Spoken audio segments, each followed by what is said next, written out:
There we go. So audio should be here now. What's good, guys? How y'all doing in the chat? But no. So I just want to talk about a couple things. So people are still saying no audio. Is that still a thing? Because it should be unmuted now.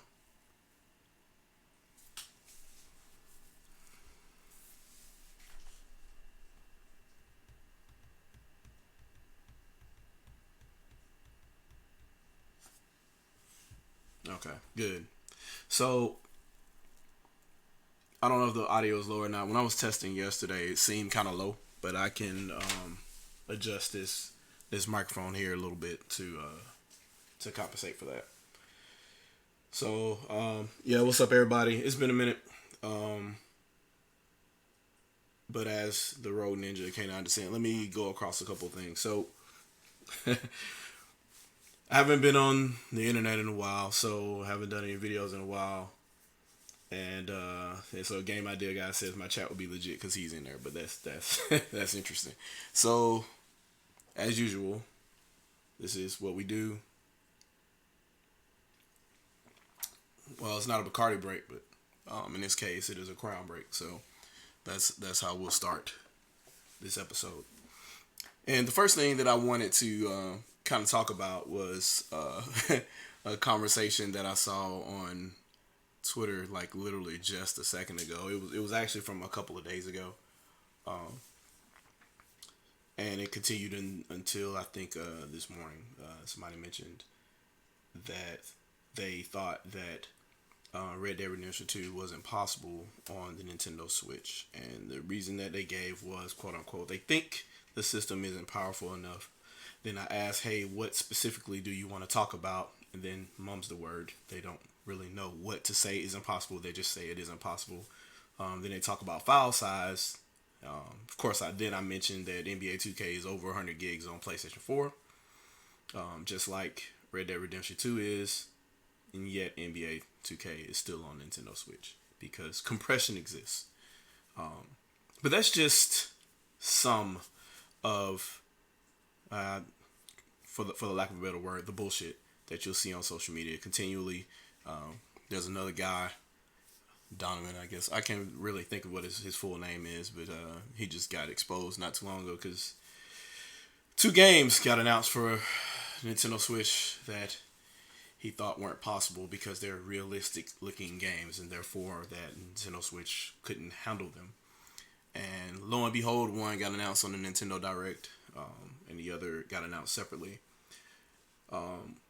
So I guess the question therein is, why is this the public opinion, and why is the absence of evidence, being the game not being there, considered evidence? Absence of evidence isn't evidence of absence. That's the best fallacy that people use all the time. They say, well, this isn't there, so therefore it's not possible. Like, how the fuck can you say that? Nobody's tried, so how do you know it isn't possible? That's kind of like saying, it's basically saying your car can't go 100 miles an hour because you never decided to drive over 80. It just doesn't make any sense. And especially if there's clear science that proves that you can, like there's a tachometer there that's already rated for over 100 miles an hour on the dash of your car, and you just said, I don't want to drive over 80, so therefore the car can't go 100 miles an hour. But that appears to be the issue here, and whether Switch can run a game or not really doesn't matter. And I don't understand why people in general are armchair developers. They continue to push the narrative and say, well, I can't do this on this console or that on this console, and therefore it's weak, or the online sucks because of this and that. And I'm going to get a lot of mixed messages here, and a lot of people, there are people that I'm really good friends with on here or in this circle of social media and YouTube and whatnot, that I came up with, that are not going to agree with me on this. But Nintendo Switch Online is a service. It is a service that works. So therefore it's a good service. It is not a good service, or it's not a bad service just because it doesn't have the features that you want on it. It is a good or bad service if the features that are on there actually work.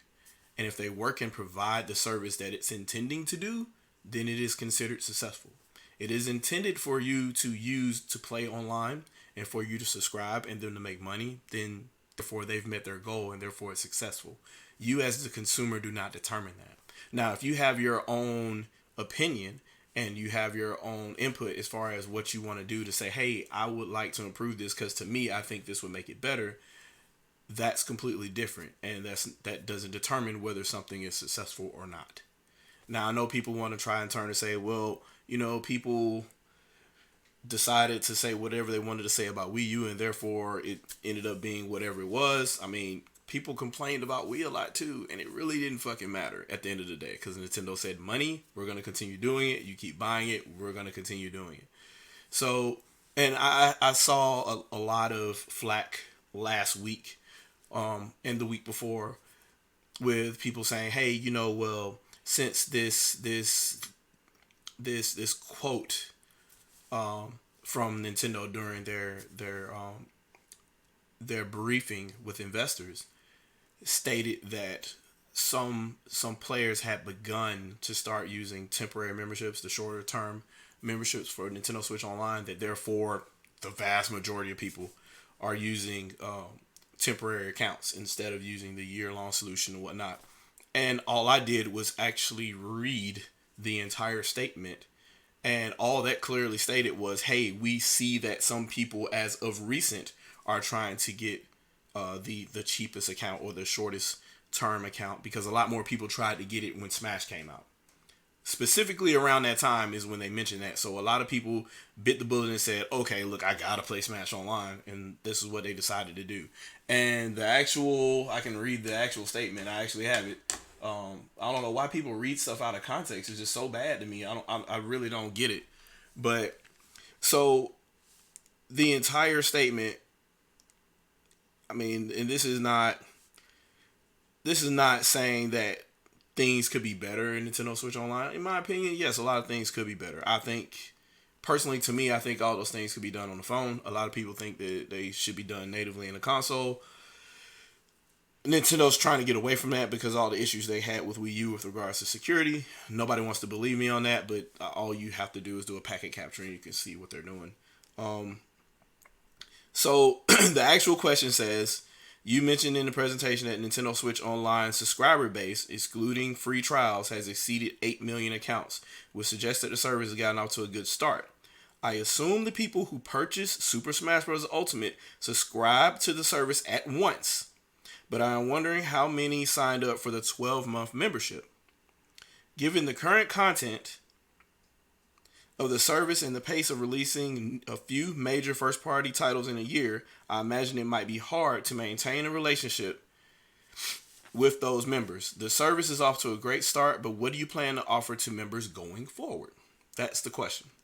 So Fearcar answers and says, we do think Nintendo Switch Online has a good start coming out of the holiday season, helped in large part by Super Smash Bros. Ultimate. We are not disclosing details by each membership plan, but among consumers who have purchased memberships, however, a growing percentage, keyword growing percentage, is now opting for shorter plans like a 1-month membership. At no point did anybody say the vast majority of people currently right now are using the 1-month membership. He just said they're quickly starting to do that. A lot of people are. This is in contrast to the situation around the end of October last year when we reported that over half are opting to a 12-month family or individual membership. So at the beginning, a lot of people wanted the family membership or just a 12-month single membership. But since Smash came out, everybody's like they biting the bullet and getting whatever plan they can. It is critical that these members want to continue using the service for a long time rather than letting it expire. And for that, we need to build relationships with consumers and enrich the content. With this in mind, we are currently planning ways to boost the appeal of the service on a yearly basis. We will announce more details as soon as we are ready. As was mentioned in the presentation, Nintendo Switch Online is a way to leverage Nintendo accounts to build long-term relationships with consumers. As such, it is very important to our future business, and we're giving it our all. So, and there was an ad lib there by Takahashi said the recent release of Super Smash Bros. Ultimate built on the first surge in membership sparked by Splatoon 2 led to take the subscriber base to where it is today in terms of numbers. We are preparing various new offerings for consumers who subscribe to the service. So, and it's crazy because the internet just goes fucking crazy with that shit. So they report over and over and over again. And you see people, they will use this as a source, but still write whatever the fuck they want in the headline and even in the article itself. And at no point do they go back and say, this is an opinion piece based on the actual source, which is what they should do if they're not just reporting the news directly. And the sad part is little trolls and people on Twitter and even individuals that just kind of glance at the news, they never really read it thoroughly. And that's the majority of the issues that I see with people online all the time. And I end up getting into an argument with them and I say, so what really are you talking about? And then they say, well, this. And it's a fucking headline. And I'm like, did you read it? And they're like, yeah, of course I read it. You didn't read it, blah, blah, blah, blah. I'm like, before we even had this discussion, I had already read the document in question. So before you link bomb me with it, I already knew where it was going. So did you check the source of the actual article and what they were detailing? And then I usually get crickets and they don't reply anymore. They try over and over again. I get the same trolls over and over again that try to say, I want to prove ShadowCasts wrong. Well, that's fine, well and good. And if you prove me wrong, I say, oh, well, I concede on that. That's fine. Great. I'm wrong on that. I can be wrong. I'm a human being. I'm not going to remember everything. So, and I'll see certain articles or whatever, and I'll say, hey, you know what? I remember that. That sticks out in my mind. But then other things I may forget or I may completely ignore altogether. But I will go back and look and see the actual source. I will look and see the actual paperwork and say, hey, look, where's this press release? Where's the actual press release from Sony, from Microsoft, from Nintendo that stated this? Because GameSpot doesn't determine how many consoles were sold. IGN doesn't determine how many consoles were sold. Somebody told them that. The question is, who? And we need to see that written down, or we need to see that linked directly in black and white. So we're not taking things out of context, which seems to happen a lot on Reddit and Twitter and Facebook and wherever else. So that is the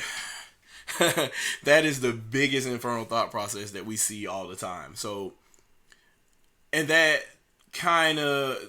the majority of the issue with Nintendo Switch Online and just people saying negative things about Nintendo Switch in general and going all the way back to Wii U and systems before that, what have you.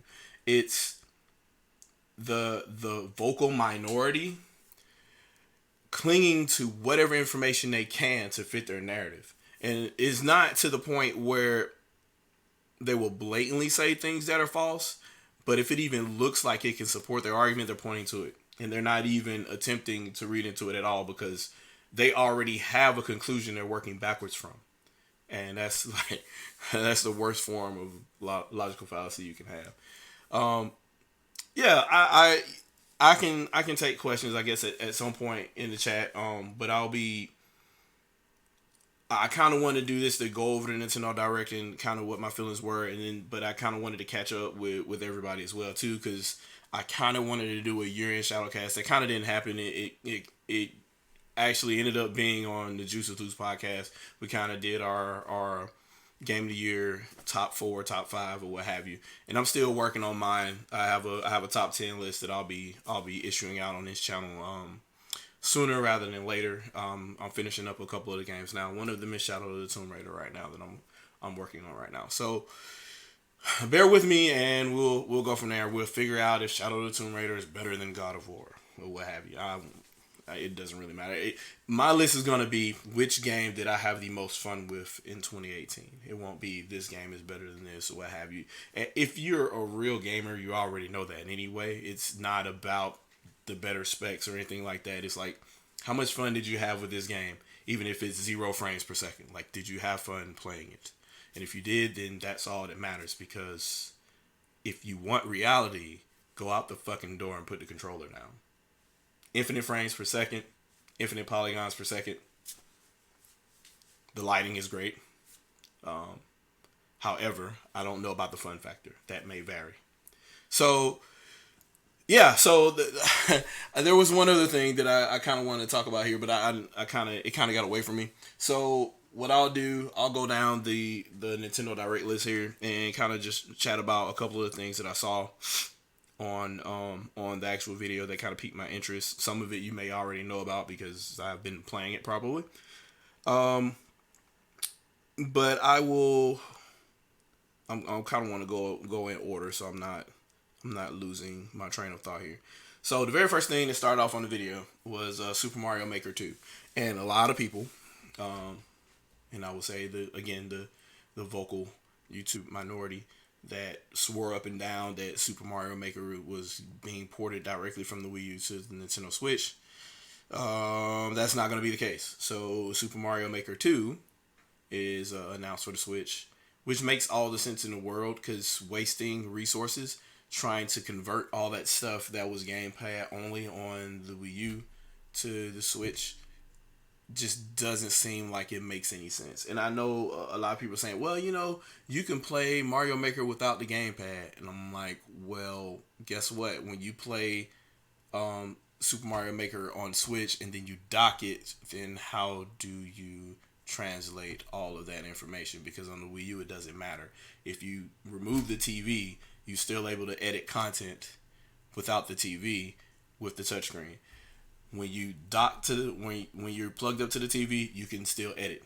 Well, the inverse is not true for the Nintendo Switch. Once you dock the Nintendo Switch, the fucking screen is gone.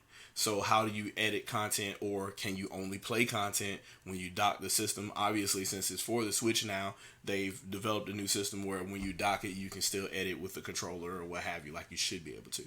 So that was one of the big ifs when the Gamers at Large guys, we had got together, maybe a year ago or so, to talk about how this will be ported to the Switch, if it would be ported to the Switch, and how it would work.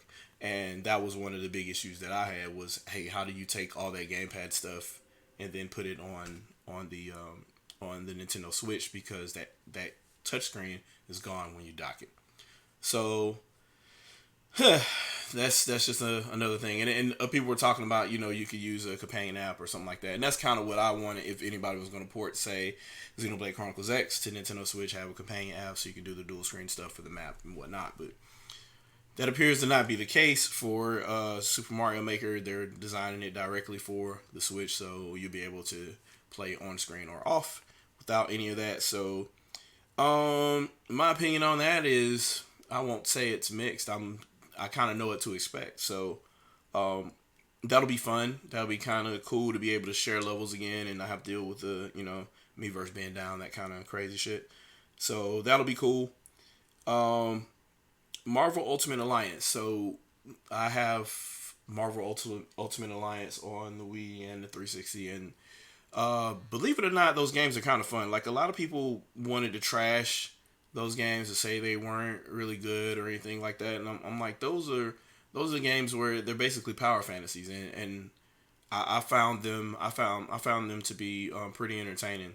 You traverse different areas or whatever, you unlock new powers, and you continue to move throughout the levels, and you continually beat up endless amounts of henchmen.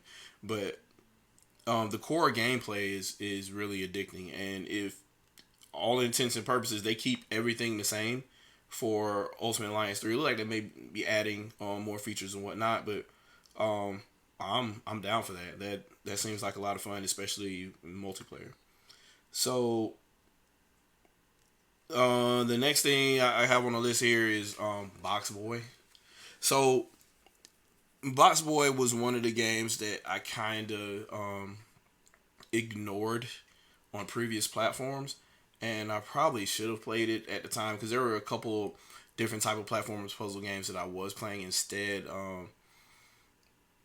Different things. I was playing Steam World Dig, and there's another game, I can't think of the name of it, but you play as a letter. I can't think of the name of it, but I played that game. It was basically like puzzle platformer type game where you had to spell different words out that would create things. It was almost like Drawing a Life or something. Well, I can't think of the name, but what is the name of this game? I literally have it sitting in my cabinet here, but I can't think of it right now. But anyway, So Box Boy is one of those games where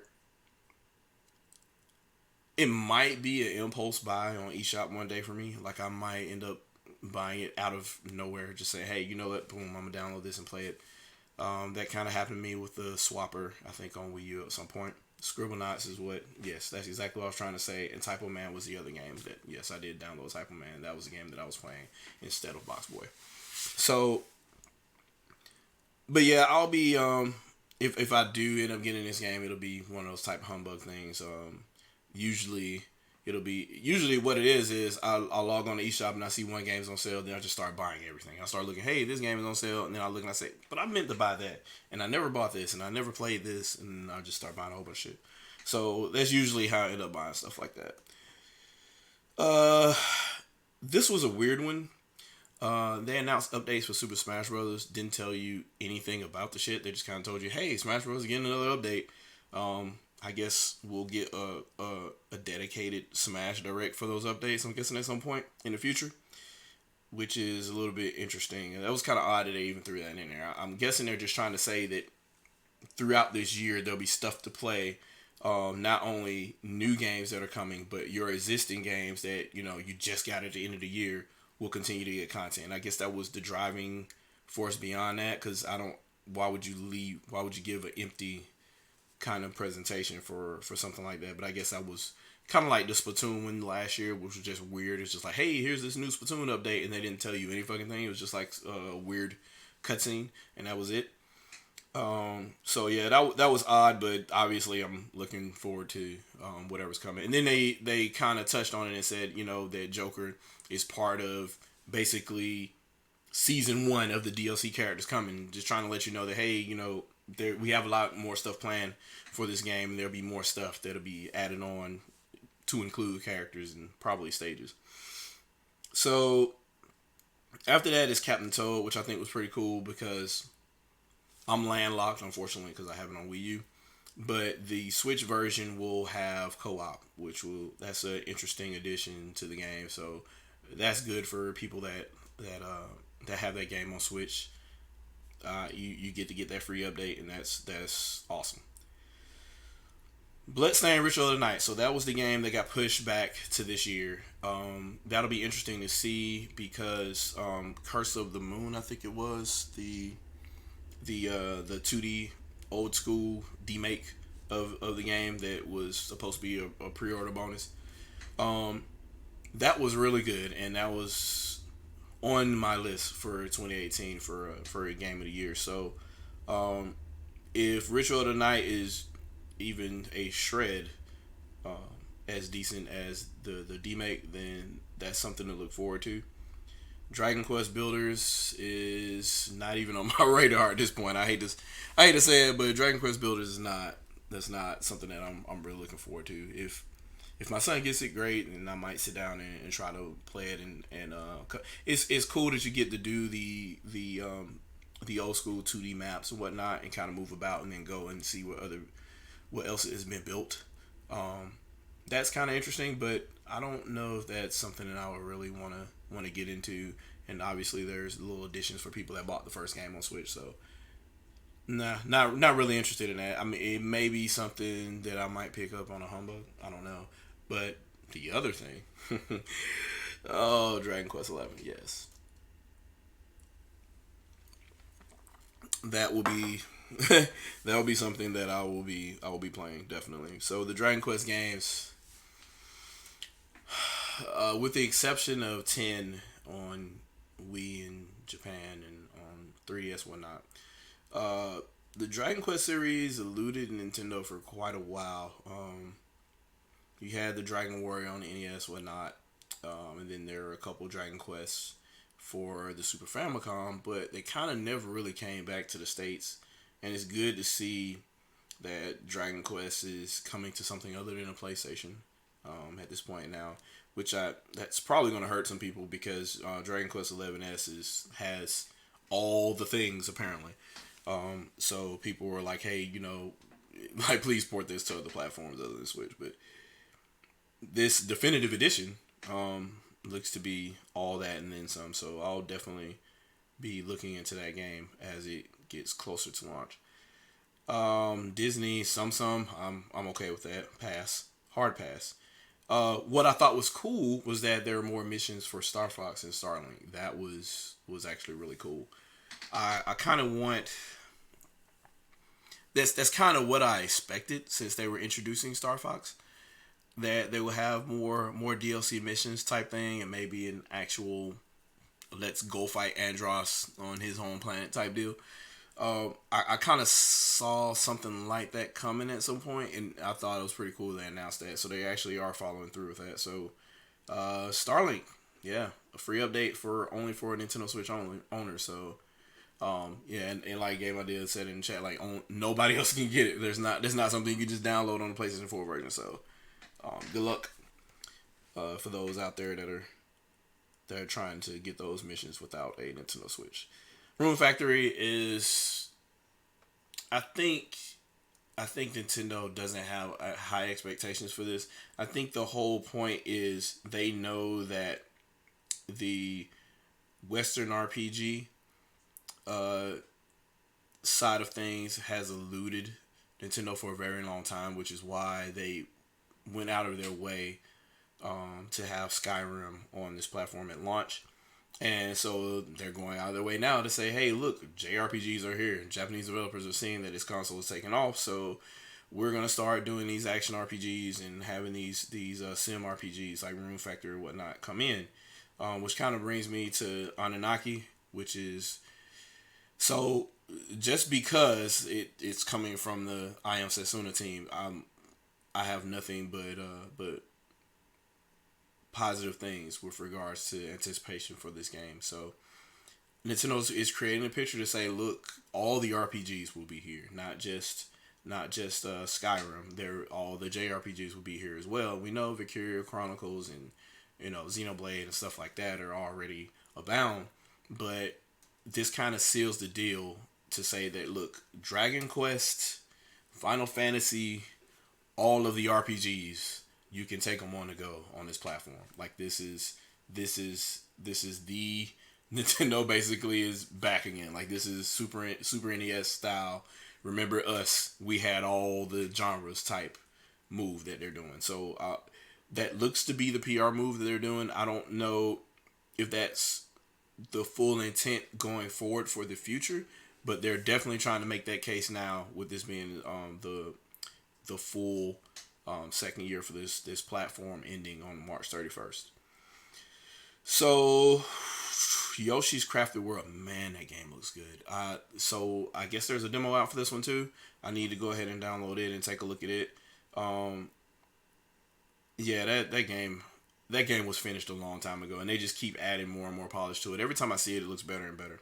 So yeah, definitely that. I'll be getting into that. I liked Yoshi's Woolly World anyway, so Crafted World looks even better. Fire Emblem Three Houses. So Nia the video gamer, I don't know why she changed her tag, because that game isn't coming out for a while, but as soon as she saw that, she changed her tag, and now she's back talking on Twitter now. But yeah, so people were already arguing about which faction they're going to pick.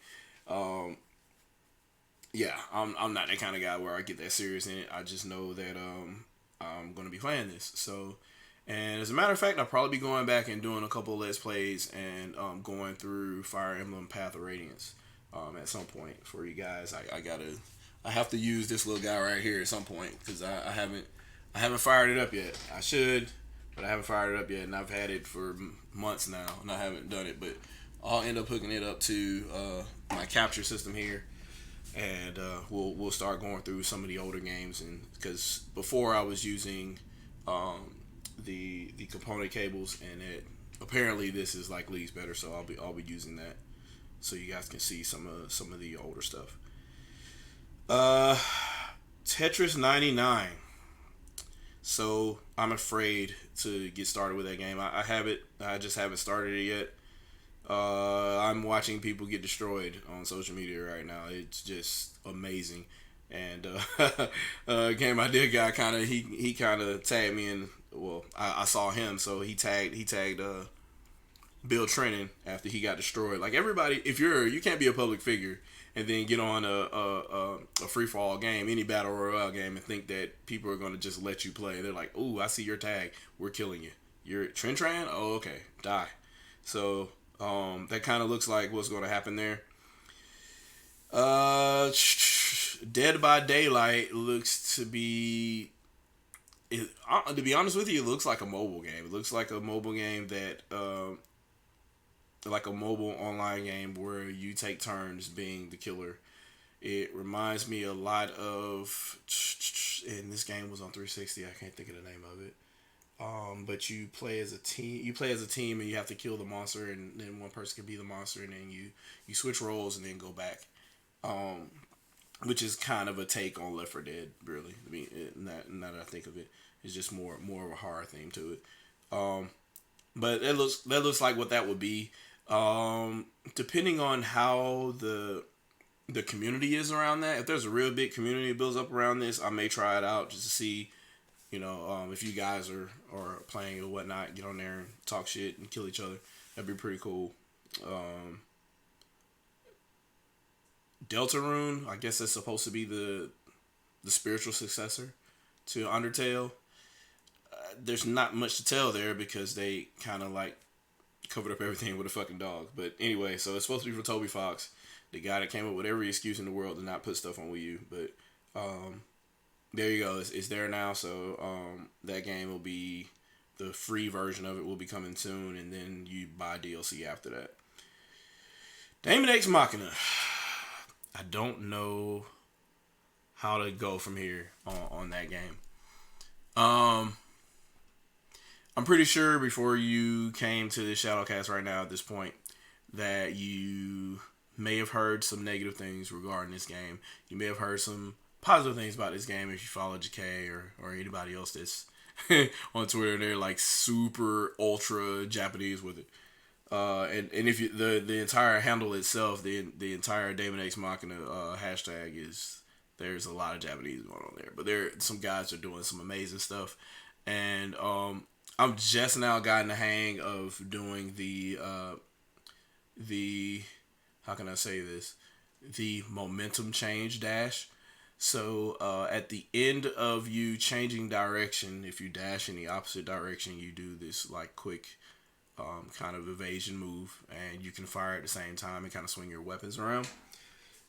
So I saw a couple of videos of that online, and I was just feeling around because nobody's doing a tutorial for this because it's a demo. It just came out. So you're just kind of like seeing what other people doing and trying to see what you can do to figure it out. Like just today, I figured out how to jump in and out of my arsenal. I guess that's the name of these things. I keep wanting to say scale because it's Xenoblade. But this game, to me, if I could say, if somebody told me nothing changed and this is the final game with more missions, I would be happy. Because what I'm playing right now is really fun. It's the fourth mission is just hard enough to force you to play differently. So if you kind of spam through the first two missions and then the third mission kind of beat your ass a little bit, but you kind of got through it because you probably ignored one of the other mechs, and that way you were able to easily get out of the mission, which I can't say I did or didn't do.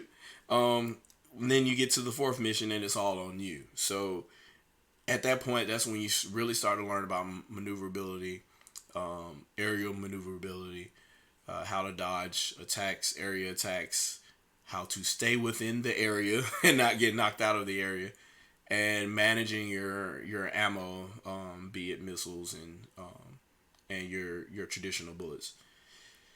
So once you start getting into that and you start playing those missions again and again, whatnot, and you start getting upgrades, you can be pretty fucking awesome. There's no need, in my opinion, to start talking about, oh, well, we need to make sure the frame rate and the textures and the resolution is so much better. First of all, it's like a traditional Marvelous game. Back when Suda51 used to make a lot of those, so they're gonna look traditionally cel shaded with a little bit of lighting here and there to create some self shadowing on some objects. It's not anything that's supposed to look like super technical, highly detailed, or whatever. It's a stylized look. So increasing resolution and all that, I don't really care about any of that. Can I see what I'm shooting, and can I actively shoot it? Does it feel good when I shoot? Does it feel good when I level up or when I clear a mission finally after getting my ass whooped? And as long as those things work, then I'm good with that. And so far, what I see, it's the shit. I'm in there. I'm good. I'm good to go. I created my character, and the funniest thing is my character is the same character I use in Mass Effect. So the same Valent Shepard that I use in Mass Effect 1, 2, and 3, that's a character I created for Daemon X Machina. So weird thing. And of course, I named my my arsenal a scale. So the Ares 90 is within Daemon X Machina. So deal with it. But no, I like what I saw in the demo. I don't know. Some people want the frame rate to increase or something like that, and I'm like, it doesn't really matter as long as the input is timed with it well. I really don't get. That's kind of the infernal thought process I also wanted to talk about. People wanted to say that frame rate and graphics make a game less fun if they're not that good. But if a game is fun, the game is fun, which means that the people that were testing it with the bad frame rate and the bad graphics also knew that the game played in a fun way. So if they were smart enough to figure that out, then they're pretty smart developers. I.e., just go back and look at GoldenEye or Ocarina of Time. I already mentioned that a couple times on social media, but those games, the frame rate is pretty terrible in a lot of places. But why can you still play the game? Why is it still playable?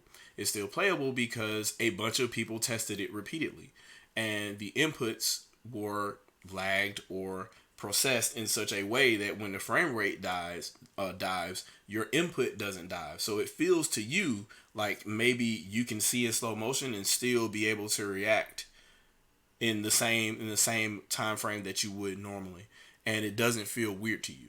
So when you fight Ganon at the end and all those special effects happen and whatnot, and the game slows down to a fucking crawl, it doesn't feel bad. It actually feels epic. And it's an intentional thing done in Ninja Gaiden games. If you've played any Ninja Gaiden games on the NES or even towards the end of Ninja Gaiden 2 on 360, those games get pretty fucking choppy at the end. Really, really bad. And but when you press a button, there's no real delay. You still get that sensation, that fulfillment of an attack. So it's not. I would say frame rate affects gameplay if the testing was bad. And you know that in other games, if you think about really, really bad Mortal Kombat clones and things like that. Things like Way of the Warrior, where if the frame rate is bad on a certain stage, you press a button and you wait 5 seconds for the attack to come out. That type of stuff happens because that game was obviously rushed. And that's where frame rate becomes an issue. Or if it's, say, a game that was designed for, say, PlayStation, and it was ported to PC, and then the PC porting team didn't account for you having either a faster or a slower GPU, and now all of a sudden your inputs and what you see on the screen isn't matching what you're pressing, then that's an issue. But we're talking about consoles here. We're not talking about PCs. So I really don't get the performance side of things as far as making a game not fun. Because typically on console games, even if the frame rate slows down, it does not alter the way you play the game. It does not fundamentally break it. So I really don't get that one. And I've been hearing that complaint a lot from Duckbon and you know who around the internet. So I all I have to do is point back to the classics and say, how the fuck did you play games before 1995? How did you? Oh, the frame rate is unplayable. It's unplayable. Then what the fuck were you playing before 1995? Do tell. Oh, some people weren't born then. Go figure. But if you go back and you try to play any of those older games, can you? And if you can't, then why? I mean, I say get good and fucking play it, but, you know, go figure. that being said, so Grid Autosport is there. So Nintendo's making a statement now to say, hey, look, give us all the games we want. Not necessarily Horizon, unless they really are in a tree kissing Microsoft. But if they got Forza Horizon on there, that would be pretty cool. But Grid Autosport is there, so that means any of the other racing games could be there. The Colin McRae or whatever, they can be there on Nintendo Switch. I guess they're making the case to say every genre was there. Obviously, Hellblade I talked about before, which apparently wasn't possible on the platform. In addition to Mortal Kombat 11, uh, and Nintendo's doubling down, saying, "Look, that game's coming, dude. I don't know what y'all thinking, but it's coming." So Unravel 2, I don't really know what to say about that other than, I mean, if you've already played the first one on Xbox, there's no real reason to try to play it on a different platform. But it coming on Switch is decent because that means you can take it with you type deal. So, me personally, I don't know. It's a platformer, so I might end up getting it for Switch. I'll just have to see. Assassin's Creed 3 Remastered. I think I'm almost done with that game on Wii U. So I don't even know what to say about playing it on Switch. But since Liberation is on there, I may be into it. And I already talked about Final Fantasies, but all the Final Fantasy 7, Chocobo Mystery Dungeon, everybody, and Final Fantasy 9, which is available now. Final Fantasy 9 is, after Final Fantasy 5, is my favorite Final Fantasy game. So I'm glad that that's there. It's just really cool that all these games are going to be on Nintendo again. So that it's kind of like full circle kind of deal, where all the old school stuff that used to be on almost Super Nintendo exclusive at some point are now coming back from the PlayStation Fold to Nintendo, or at least being on Nintendo. They don't have to be exclusive. Astral Chain. So I just saw the combat of this game and I was sold. That was it. It doesn't matter. Platinum, their name didn't have to be attached to this. Me seeing what I saw there, and it has like kind of like a Xenoblade type world to it, and then I saw the combat that was happening, and you have the characters chained to each other, but still being able to do different type of maneuvers and the way you move around freely, kind of fast. I was sold based on that. I mean, you add the Platinum name to it, and can't really go wrong. So I think I'm not gonna hype it the hell and back like some other people, but I'm definitely gonna buy it. That much is certain. So I will say that so I posted about Link's Awakening a couple of days ago, and about how I miss some of the older generations and how developers were able to write to the metal.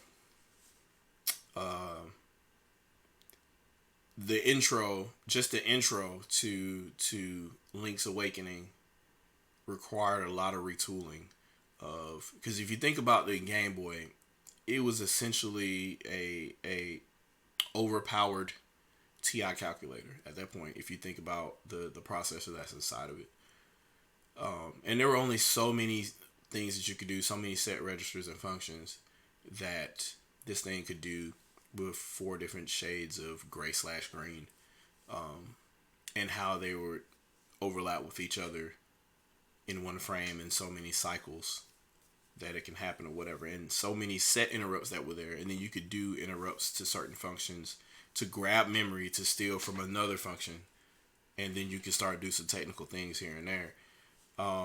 That entire intro in Link's Awakening was nothing but mastery of how the entire circuit board worked. Not just the processor inside, but how everything worked as far as electricity, as far as how many the frequency of every part of every chip on there and what it was expecting and how to fool it to do something it wasn't intended to do. That's good development. And it was completely for something that wasn't even playable. It was literally just to make a convincing intro for a Zelda game. And they had enough time to sit around and do that and make something that was really convincing on that. Just it's something it shouldn't be possible on a Game Boy. It should not be possible at all. And then you take a look at it and you see the fully animated waves and stuff like that, and a ton of sprites that definitely eclipses what should be possible on screen at the same time. But they did a lot of clever tricks to make that happen. That being said, this new engine that they're using to make the new Wind Waker, I think this would be a great thing for more people to get into what I consider the lost game of the series. I unofficially call this Zelda 4, and this game was really near and dear to me. I played it right after Link to the Past, which a lot of people did, and there are a lot of things that are similar to it, even though there are some things that are missing from it because it's not a Super Nintendo. But this game was really, really good, and it put a mark on me. The ending of it was just kind of melancholy, really, really melancholy, and it kind of makes you think about how dark that series really is. And when they created the quote unquote dark timeline, that part of the timeline is really, really fucking bad. So, but this game is really good. All the different things that you did in it, a lot of the traversal and stuff that you did just to get to certain areas in that game was something that you didn't really do in Zelda games until, I want to say,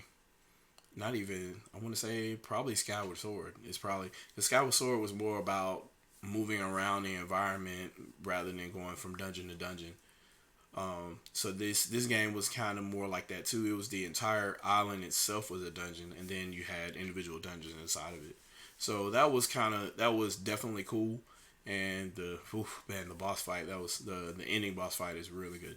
The entire ending sequence of that game is really good. So seeing how they translated this into 3D looks really impressive. I don't know what to make of it myself, whether to say it's a worthy purchase for some of you guys that are like me and you've already played this game 9 times already.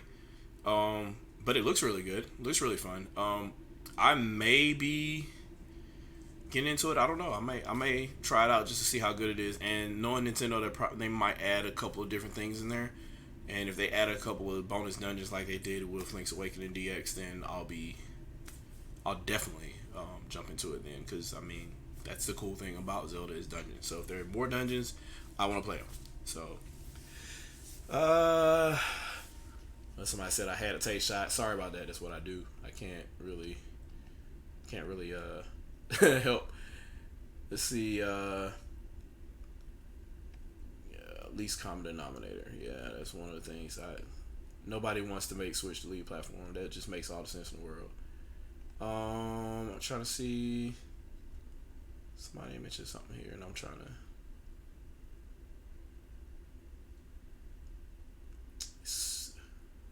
Chanel says the irony here is that these games from old school developers were on PlayStation on Nintendo cartridges. Wow.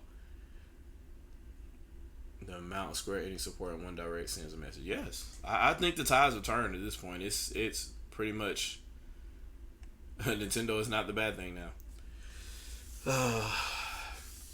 Could Switch end up being the Super Smash Bros. Ultimate of old school developers? Everyone is here. Yeah, that would be cool if all the old school developers are in one spot. That would definitely be the story to tell and say, hey, look, this platform is definitely it. It seemed like that's what it was with 360. Like 360, everything was there with the exception of extensive Japanese support. But everything else, I mean, 360 had it. So Nintendo obviously will get the Japanese support. So if it can get the Western support too, then, I mean, that's pretty much it. So, yeah.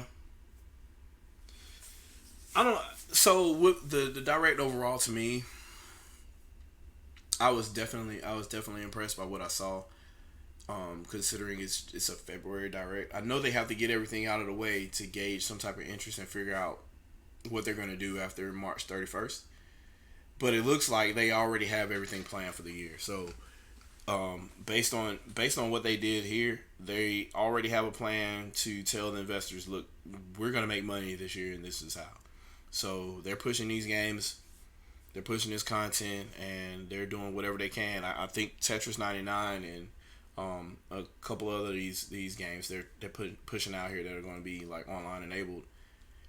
They're probably going to get those subscriptions on that cloud that Mr. T doesn't like, but it looks like that service is going to keep on going. So it's successful. It's 8 million in already. This console, I mean, this service just technically launched paid this past fall. So, and it's already 8 million. You can't really knock that. It took Microsoft and Sony a pretty long time to get to 8 million, and we're talking about Xbox Live starting on the original Xbox. So that's pretty good for Nintendo coming out of nowhere like that. So, but Smash Bros. Would do that for people apparently.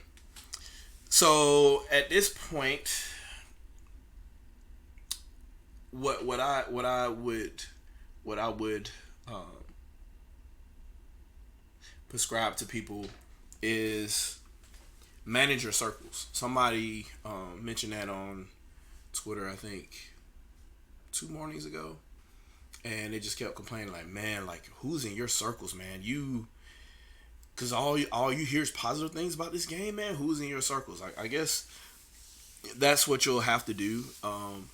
Obviously, I won't, because I wouldn't be able to give you some of the crazy shit that I just told you at the beginning of this podcast if I edited my circles. I'm gonna see stupid shit. It's gonna happen. It's gonna show up on my feed, and I'll bring it to you here live. But I would say manage your feeds, especially if you're tired of the negativity. You're tired of, I mean, like, people right now, they're dogging the fuck out of Crackdown 3 because of multiplayer and how it looks, and nobody said anything about a single player, and nobody really has any complaints about the single player. Like nobody is really bitching about that at all, really. It's just, how did it look then and how does it look now? Like, graphics don't make a game. The question is, what happens when you sit down in front of it and you play it? And if you sit down in front of it and you play it and you're like, oh my god, vomit, then great, sure, that's fine, well and good. And I don't know. It's weird because I get into these modes and then I start talking about stuff and you say, oh, well, you're a Microsoft apologist. Well, just yesterday you called me a Nintendo apologist. And, you know, I'm the only person that was playing Infamous in 2013, and you probably wanted to call me a Sony apologist then. So what are we talking about here? Am I going to be a PC elitist now once you see my Steam account? Like, I don't understand. But I will, if I see the bullshit, I'm gonna talk about it. Period. Now, I don't get the constant ragging about that one game in particular, which is just weird to me, especially for a whole bunch of people that obviously aren't going to play it. So if you're not going to play Crackdown 3, don't fucking play it. I mean, I just don't. You constantly laughing and putting LOL and LMAO, and I'm like, dude, like, show me you playing it and then laughing and then go from there. So some people have played it on live stream and whatnot. I'll be playing it pretty soon, but I'm not gonna touch anything 2019 with the exception of these demos that came from this Nintendo Direct until I'm done with my 2018 game of the year. So I'll be playing those.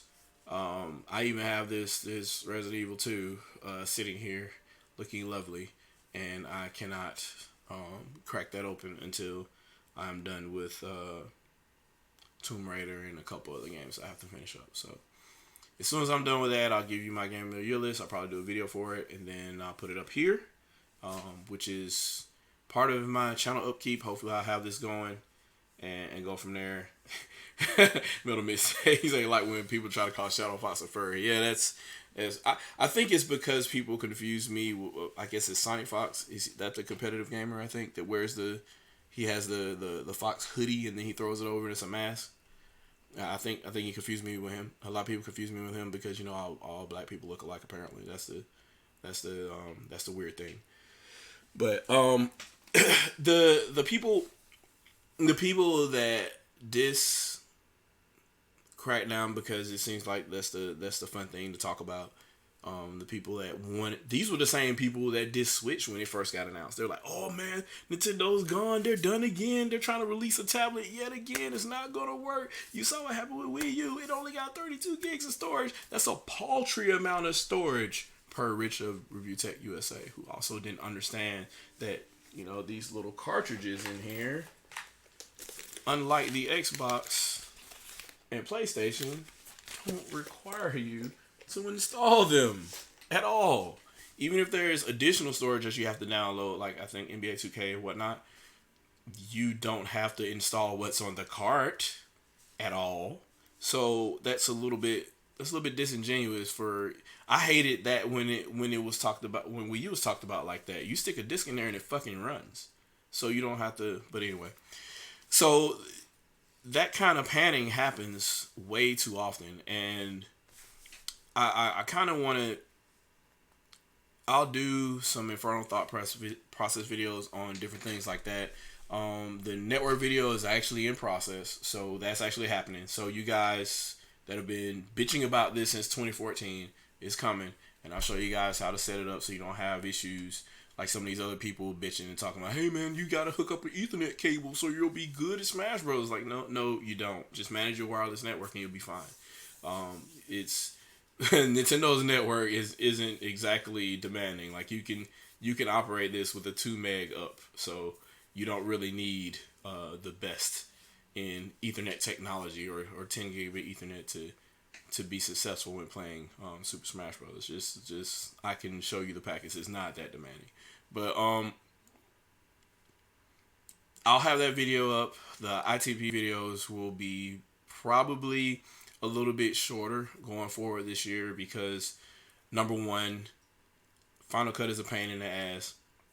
It takes a very long time to edit these videos, and then I upload them, and I may get a couple hundred views on them.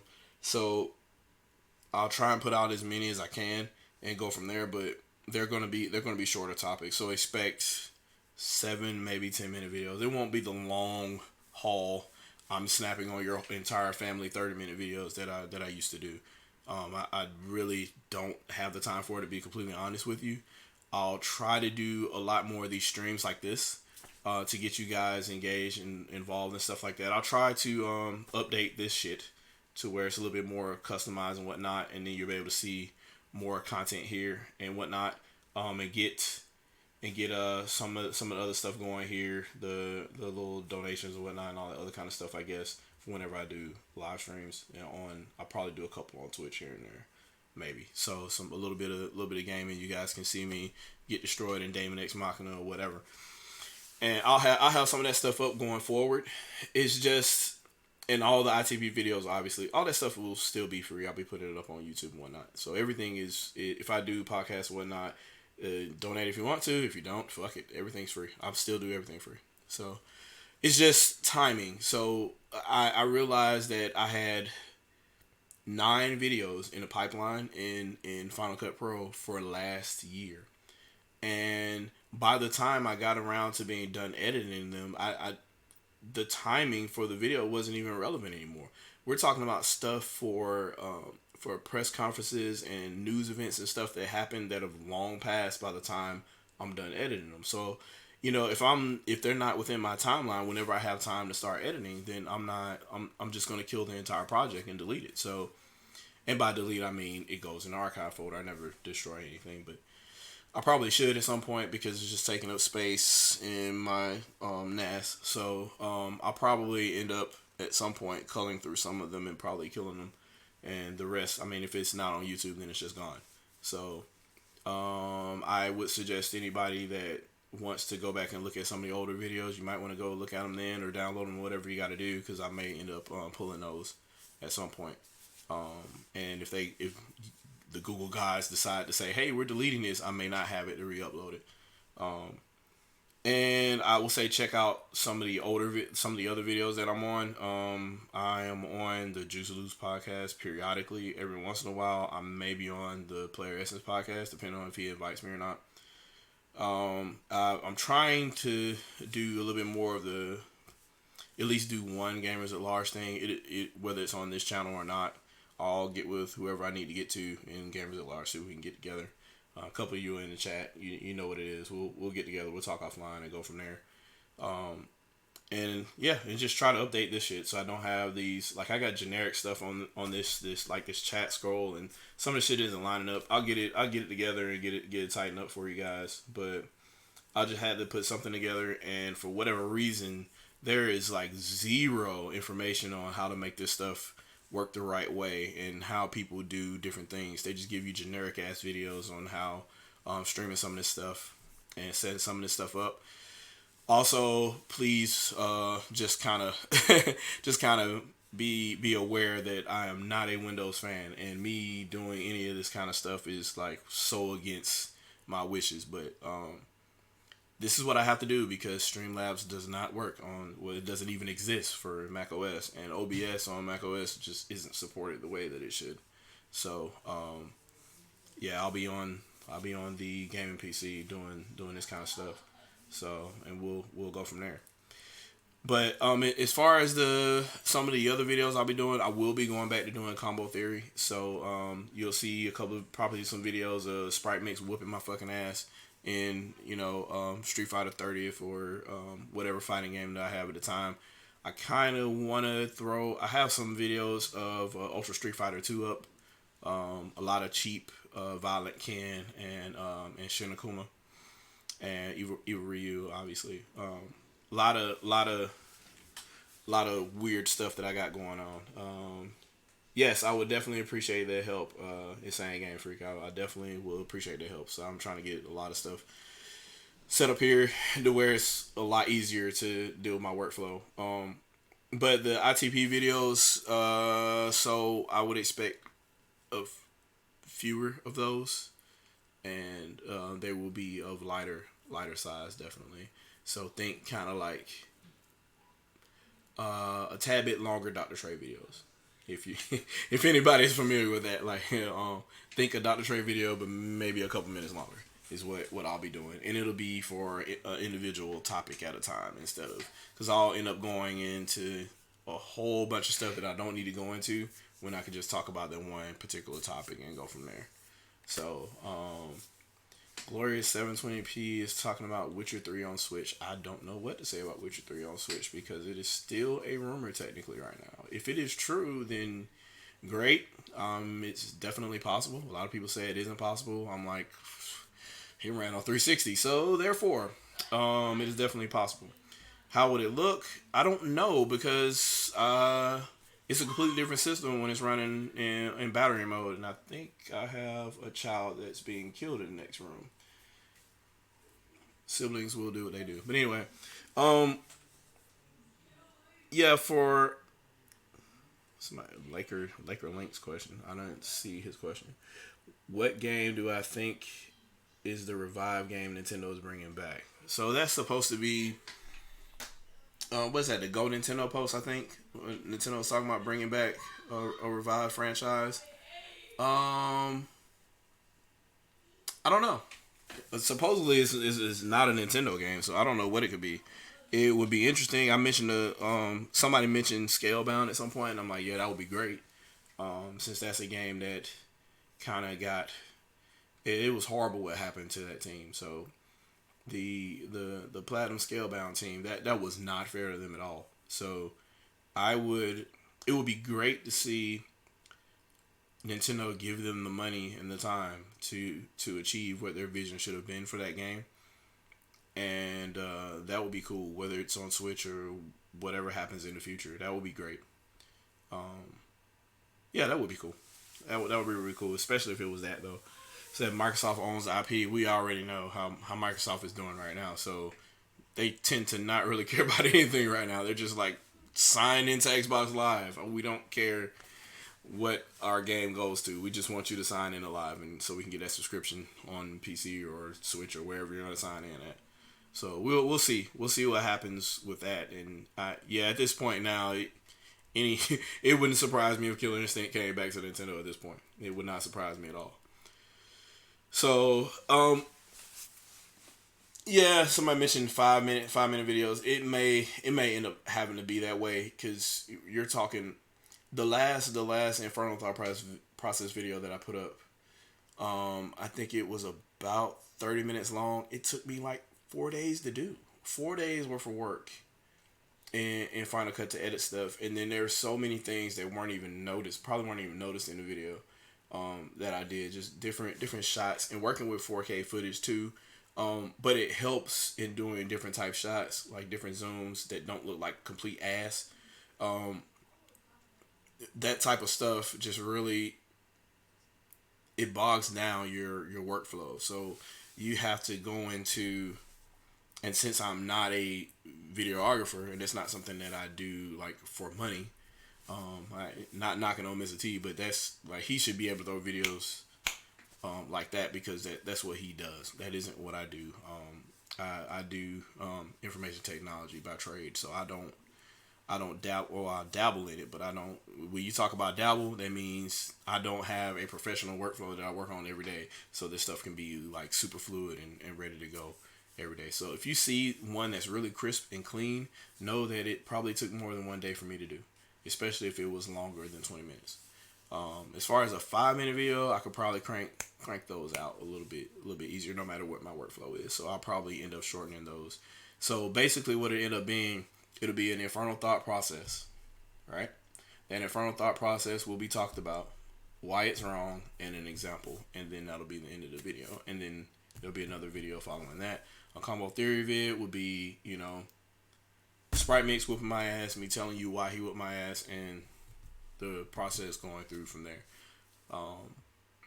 That'll be kind of what I'll do, and then I'll do maybe one live streamer a week once I get this flow together. So far, this stream appears to be okay.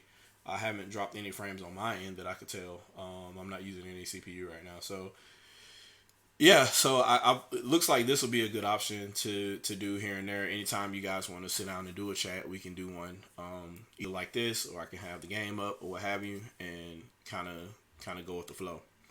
So I think this would be probably the best way going forward, because ShadowCast 32 should have happened in November, and it didn't.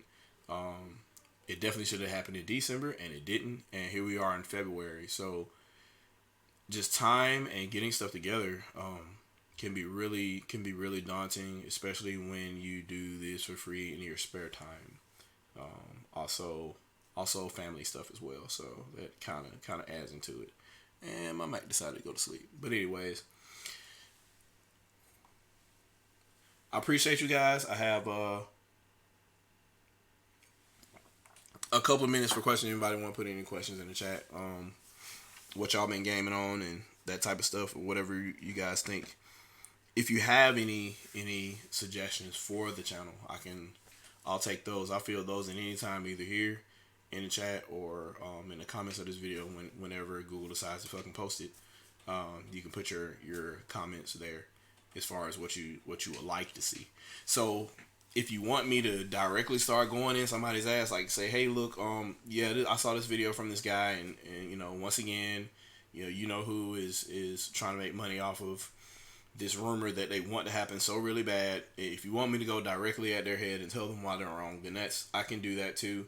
If you like me to collab with these guys or have them on and start doing a ShadowCast and interview them, I can do that too.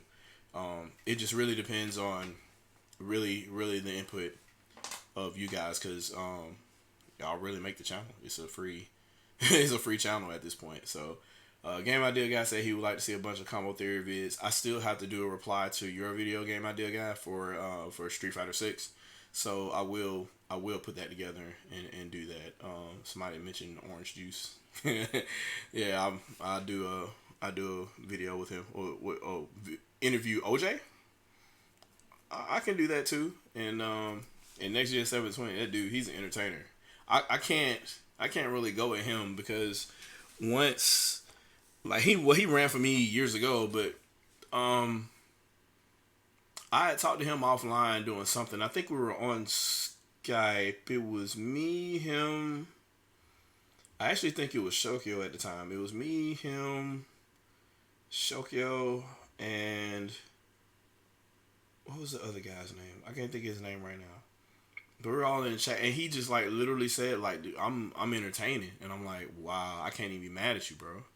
I can't be mad. Yeah, I came in there and lurked for a little bit and listened to the conversation, and I'm like, yeah, I can't even be mad. If that's what you do, then I mean, why should I hate? Like, a lot of people are entertained. They do what they do for their channel or whatever, whoever they wanna go in on, or whatever they wanna promote per se. But then you got people out here that legit believe what they're saying, and then they change their mind and they're selling consoles, and the very thing that they were a fan of, now they're switching, and now they're this fan, and now they're saying that the very thing that they used to love, they now hate. Like, and for what reason? Because the thing that you hated still made the same games you said you loved. So I don't understand. But it's some of that stuff is happening, and it's really fucking weird. So I can talk about that stuff too. It's just, I don't know, just really kind of dark, kind of sad, really, because you're not being true to yourself when it comes to stuff like that, and you're talking about what you like to do to have fun. And if you're literally forcing yourself on a live stream to play a game that you really don't like because other people say they like it, that's the very definition of, in my opinion, evil. That's just pure evil. You're torturing yourself. So Como Theory video, interviewing OJ, I can do that. I mean, he's already interviewed me, I think, a couple times on his channel. Got me a little bit of exposure. That was great. I'll always appreciate that. Yeah, I can bring him on the channel, because I don't think I've ever had him on. I don't think I have. But I can bring him on here, and we can go from there. Somebody said go after OJ. There's nothing for me. What can I go after on him? Like, he's not gonna say I'm not a Nintendo fan. He's gonna say that. So what can I really go at him on? Like, he's not gonna say that. He's not gonna say anything stupid like Xbox can't do this or something stupid like that. He's not gonna do that. He's gonna talk about the game that he likes. But he said being fake for likes. I don't know if I've seen him do that, but I mean, if I see him doing it, I could do it. But he's doing the, how can I say this? The YouTube algorithm game. Everybody is doing that. So you see the thumbnail, all the thumbnails look the same. You get the same type of, hey guys, this is what we're going to talk about today. Now let's get right into it. Like, literally, that's a script. If there's a couple of YouTube channels that they have like a clinic, if you will, on how to be successful in YouTube. And I don't know if you've noticed it, but a lot of the other channels, and they came from out of nowhere. I've been doing this since 2014, and you got people that just started YouTube in 2016, and they've got, 30, 40, 50,000 subscribers, 100,000 subscribers out of nowhere because they're doing that. So it works. I'm not into it, but I mean, whatever you got to do to eat. I don't know if I can really hate on that though. I don't know if I could sit there and say, hey, that's you, quote unquote, being fake. I think you're, as long as you're still saying that the games that you like to play is what you like to do, or if you're still really into whatever it is that you're doing, then that's not really being fake. Now, if you're doing stuff like saying, oh my God, Nintendo can never do wrong. Why would you play any other system? Oh my God, I tried to play this Xbox and the controller doesn't work, and that would be fake. Because we all know that, I mean, pretty much all the controllers are ironclad. You can't really find a bad one out of the 3 platforms that are available today. They're expensive as fuck. Why the hell they're still $60, $65 and such is really bad, but I don't know. I don't know what to say about the whole OJ thing. I haven't really seen, out of my interactions with him, I haven't really seen. I've seen some stints where him and a couple other people that I associate with have gotten into it over small things, but I wouldn't consider that him being fake. Doing the whole, hey guys, and we got to get this, and this is going to be live, whatever. I think that's kind of part of the hustle. I'm not necessarily trying to hustle on this channel. I just kind of want this to be kind of like a relaxed neutral zone. Well, not even a neutral zone, just a place that you know where it's kind of real. You come here and I ain't playing a game. I'm playing a game and I'm telling you what I see. I'm telling you why what's happening here. I'm telling you why the bullshit that you see on social media is the way that it is, and that's it. I don't know about like begging for subscribers and all the other kind of fuck shit. Like, no, not doing it. So I mean, if you like what you see here, you'll fucking subscribe at some point, or every time you see a link, you'll come watch. I don't know what else you want me to do. I'm not really here for that. Like I just said, that, you know, the donations or whatever, all that stuff would be there whenever I get the majority of this shit set up. I think you can actually do them now, but whenever I get the shit set up and it'll be on there. I mean, I'm perfectly fine if you want to. If you don't, I mean, you don't. It's there. So that's kind of how I see it. If people enjoy what they see, then they'll contribute to it, or they'll say, hey, look, I'll start subbing to you or liking or sharing or what have you. So, regarding the entire community itself, it's kind of run its course, and it runs in cycles. It goes in the, hey, follow me, I'm the popular guy now. Hey, you're the smaller guy, I'm going to ignore you.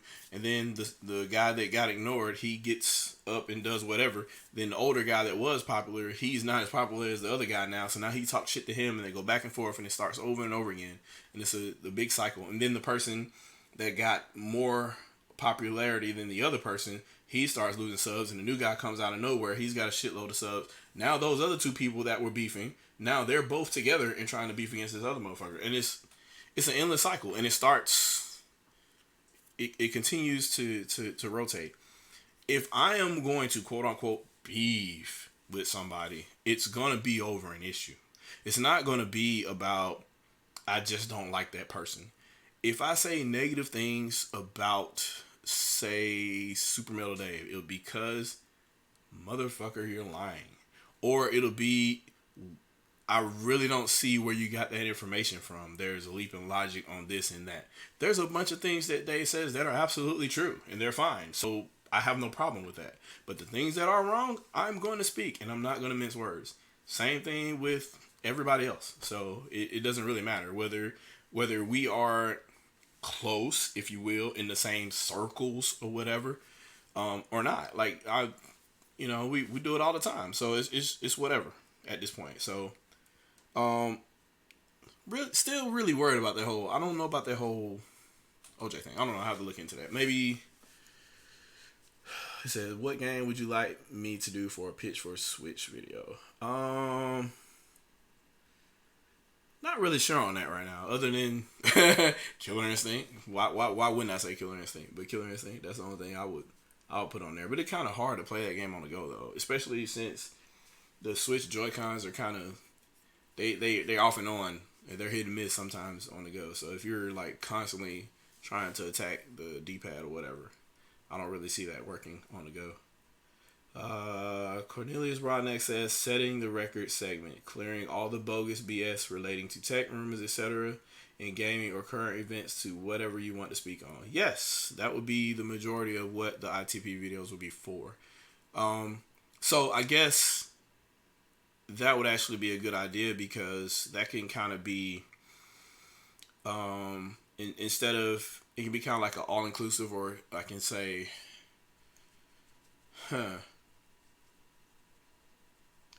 for lack of a better word, a combination of all the infernal thought processes in one video. Kind of say that, hey, I see bullshit over here and I see bullshit over here. I had ITV videos for, say, this one individual and this one individual, but let me talk about how all of that is fucked up and why, and then explain it. Yes, that sounds like a great idea. So I appreciate that, Cornelius Broadness. I'll put that into the notes. I'll definitely put that into the notes for me to look into. In duo collaboration interview with ShadowCasts. Yeah, in duo. Yeah. I've been summoned for a minute, so I'll have to get with him on Twitter. I think he finally got Twitter now. If not, then Discord. We'll go from there and talk. And Metal Mist said I need to do Xenoblade X scale build videos. Yeah, that would be cool. That would take a really long time though. Or I can just show some builds, but that would take a real long time to show people, hey, look, all these different mods need to go on here for this and stuff like that, like a Telethia destroy build or something to that effect. But people killing Telethia on foot and shit now, so it only really it probably doesn't matter anymore.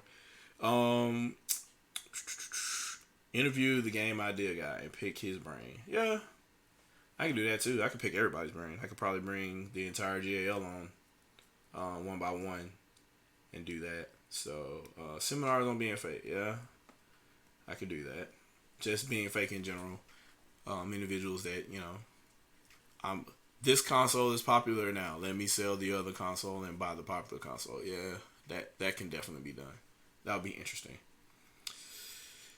Get Super Metal Days. That's too easy. I kind of talked about that already. You can play with OG online. Yeah. WWE YouTube edition. Yeah, that's kind of what's happening now. Anyway, it's kind of like, well, you're. I know that you're right about this topic here. However, I am a fan of this YouTuber, so let me come from his YouTube channel and go to your YouTube channel and attack you in the comments. Like, what the fuck kind of shit is that? Like, that's some gay ass shit. Like, I don't know what else I don't know what to say about that, man. I don't. That's just like really, really fucking horrible. So I don't know why anybody would be even thinking that way, but it's just really, really, really horrible. That's not mature at all, but people are doing it. They sure are. So they need to put Orchid spin kick back to the OG forward and kick. I think it was it forward and kick? I thought it was back and kick. With the backflip kick. But anyway, never mind. That's a long conversation. If I had to talk about anything in Killer Instinct, that would be a very long conversation. Duo is getting on Discord, not Twitter. Yeah. And he mentioned. Yeah, he mentioned, I don't know what reason he's not on Twitter, but he mentioned he was going to be on Discord, so I'll get at him. Somebody says Xenoblade X is amazing, and this gamer says Xenoblade X is amazing. Yes, and he's at 103 hours. Yeah, buddy, wait until you get to 600. You'll see see a lot in that game. There's a whole bunch of crap. One white con said, where is Butterworthy? He's on Twitter. He is on Twitter, but I don't think he's doing gaming stuff right now. So he's not in the mood for that. He's doing other stuff right now, so I don't blame him. If he does do gaming stuff, then great. It would be great to bring him back. I might even see if he willing to do an interview just to be on here and go from there. So that would be cool. It would be cool to see him back on here. So he said, wait, what? Yeah, 600 hours, man. 600 hours. I think I might have that much in Xenoblade Chronicles too, but I between the two games I got like at least 1,300 hours in Xenoblade. That's my shit. I had like 300 in the first game, and X well over 600. So and 600 in 2, I think, if I'm not mistaken. So what game do I like that people hate? Super Mario Sunshine. I don't know why people hate that game. All the complaints I see were about the camera controls, and it only really applies in Pinna Park. And in Pinna Park, the little pachinko part, I was able to do that. That wasn't an issue for me. So I don't know why people hate on that game so much. I don't know what the deal was, but all the mechanics were the same mechanics that were in Super Mario Galaxy, as far as your generic movement. So I don't know what the issue was.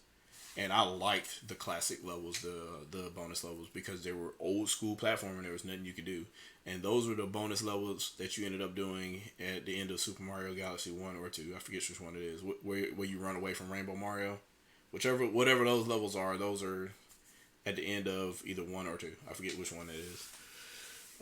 But it's the end game for one of those two titles. And that was in Super Mario Sunshine as well, in those special stages. So I liked that type of stuff. So yeah. I don't know why people had issues in Pinna Park, but for some reason they did. And they were talking about the C-stick sucking and all the other kind of shit. So I really don't know what the issues was with that. But that game, I'm trying to think what else I played that people absolutely hated. Um, I'm trying to think. Maybe I can't really think of too many other than maybe the games the games I truly like Killer Instinct. Like a lot of people were saying that it was a fake Mortal Kombat or fake Street Fighter for the longest time, and then it became an Xbox game, so it was okay. Um, avoiding Twitter like a cataboy or something. Yeah, y'all leave him do all alone, man. Let that man do what he do. Metal Men over here retweeting all the Xenoblade stuff got me hype over here because I love me some Numa. That's my girl. She off the chain. So a remake of Sunshine would fix all those camera troubles. Yeah, they probably would.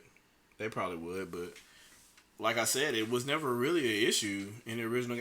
I guess I just knew what to do. Like I sat there and I looked and I moved the camera around and I saw that he was kind of invisible behind the little wall, the pachinko part, and I just zoomed out a little bit at an angle and I was still able to see. So I don't know. I saw a lot of issues, and then so what my problem is that there are people that didn't have this problem. And the reason why I say they didn't have this problem is I could tell they didn't play the game. They're just taking this complaint that came from Matt Casamassina from back in the day because they read that on IGN or somebody posted about it on a forum post on IGN. Therefore, that game sucks automatically and they never played it. Because I would get into a discussion with somebody about it and they say, well, that game sucked because of this. And I'm like, okay, so that's the only thing you know about this game? And I started asking other questions, and they started tripping over them. So I'm like, so you didn't play this game. You didn't play this at all. You didn't know who Baby Bowser, you didn't know who Bowser Jr. was or anything. You didn't know what was going on. So you didn't play it. So, and I guess that's the other issue. And maybe I can do some videos on that too, where people aren't playing these games. They're letting other people talk about these games for them. And they're coming up with complaints for games that they never themselves experienced. So why the hell would you talk about an issue just like the whole the quote unquote paltry storage thing for Nintendo Switch? Other people would take what Rich of Review Tech USA said in that original video about Switch and Wii U then at the time as well, to diss the system, and they never touched it. They didn't even know that what he was saying doesn't really apply. Especially for the majority of people that just go to the store, buy a fucking game, put the cartridge in, and go. Those individuals take whatever that media source is, be it IGN, GameSpot, Google, Reddit, whatever, right? They take that, and then now that's their experience for that game. They swear they played that game because they've read that or they've seen that YouTube video, and that's fucking bullshit. And I'll call people on that. I'll call people on all the time.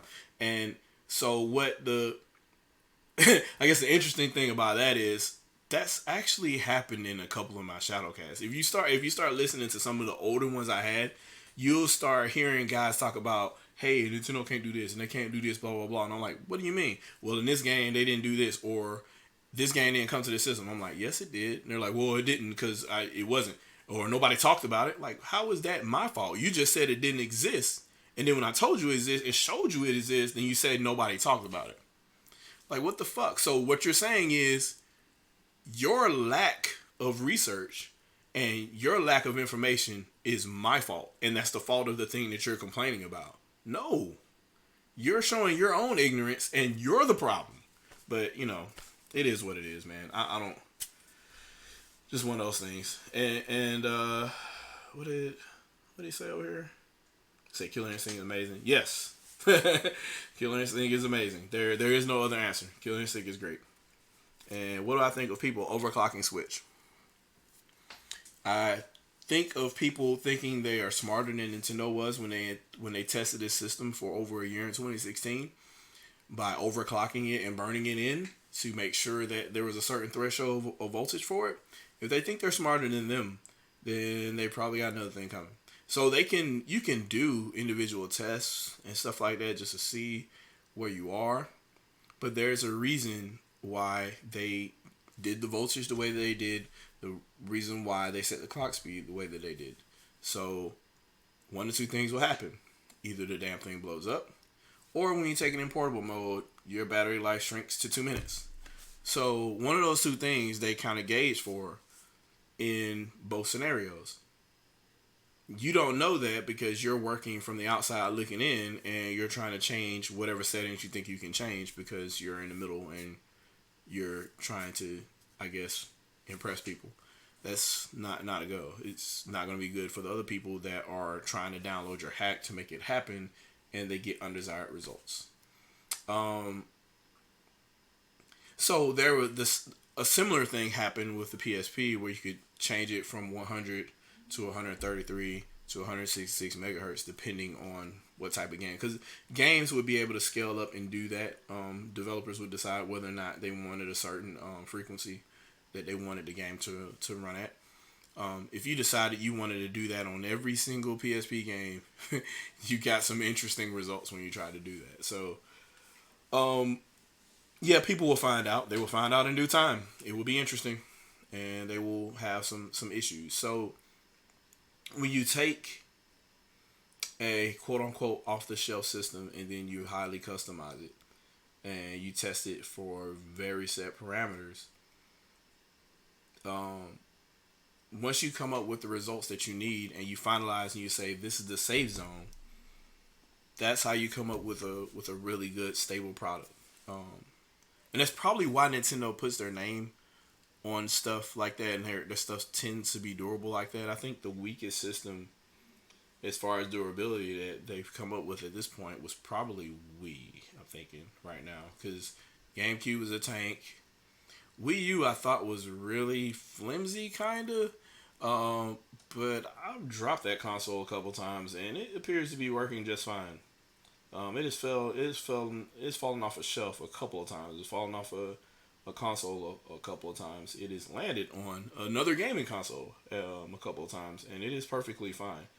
I don't know how the gamepad would do with that, but the system itself appears to be very fine. The Wii, however, man, that GameCube plate, it flew off like I want to say within a year. Especially after Smash Bros. Came out, there was no saving that damn thing because those controller ports were just hanging off of there, and that door just completely fell off. But everything else appears to be fine on it. So I don't know. Voice acting for Bowser or Bowsette? That's a whole nother conversation. I'll leave that to the chat. At least be honest and say you heard about this complaint. Just be honest. Yes, that's the issue. That's the issue. Yeah. It says, X-Play used to complain about the camera in 75% of the games they reviewed. They probably did instead of fucking saying they were fine. Just was one of those things. So, people saying Yakuza is only exclusive to Sony when it's... Yeah, it was on a couple of non-Sony platforms. Just never came here. For the most part, a lot of them didn't get localized. Yeah, the buried game for Switch is Metal Gear. That would be cool. A remake of Metal Gear Solid 2 would be awesome because we already got Twin Snakes. But remaking Metal Gear Solid 2 would be pretty cool, I think, in my opinion. And Triple M said he dropped his gamepad a couple times and it still works. Yeah, I haven't done that. I feared doing that, but it's Nintendo, so I would not doubt what you're saying there, that it probably did survive the fall a couple of times. I wouldn't doubt that. Switch, I don't know if I'm dropping that motherfucker anytime soon. It's that's not something I want to do. I've dropped the Joy-Con a bunch of times. They tend to be fine. I have to blow canned air in them a bunch of times now because it's more than just me in the house and little greasy fingers, oily thumbs get underneath the little contact surface there and get stuck. So I blow canned air in there every once in a while and it's fine. So I don't know, like, what was it? I think Spawn Wave did an extra long video on that shit, and I'm like, just blow canned air in there, dude. And he's over there trying to replace the fucking chip. Like, nah, man. You're replacing the whole thing, and then the exact same thing is going to happen to the new one. The oil is going to get in there and it's going to act the exact same way, and then you're going to move the Joy-Con and it's going to be fucking all over the place.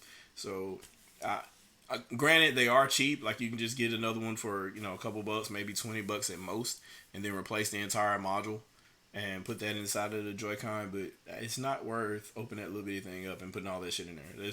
No, nah, man, not doing that. Somebody said they dropped a switch from a chopper and it still worked. What the fuck? I'm not doing that. Not ever. Or a remote chopper. I don't know. Not doing that at all. Somebody mentioned today, and I think it was, who was it? Why can't I think of his name right now? I don't know, but he mentioned Rogue Squadron 4, and that would be pretty cool to see coming out on whatever platform it ends up coming out on. It obviously would have to be Lucas and Disney at this point, but Factor 5 technically really doesn't exist. They kind of reopened. I think they reopened the office in California, and obviously the German part of it is still around, but I don't think they're functional anymore. But it would be cool to see them do one final hurrah, or if they really want to open a studio after that, that would be pretty cool. So we're going at about an hour and 43 minutes in right now. So yeah, we can do maybe a couple more minutes here, a couple more questions, and then I'll go ahead and wrap this guy up. But I guess my question would be to you guys, what exactly, other than the obvious notables of destroying them, who would you want me to, I guess, talk to on the podcast of ShadowCast? Like, have a guest on the ShadowCast, whatnot, because I'll end up doing some of these, and I'll have people on Discord or Google Hangouts or whatever, like I normally would do now, and just have them hop on and talk about whatever the topics are for the day.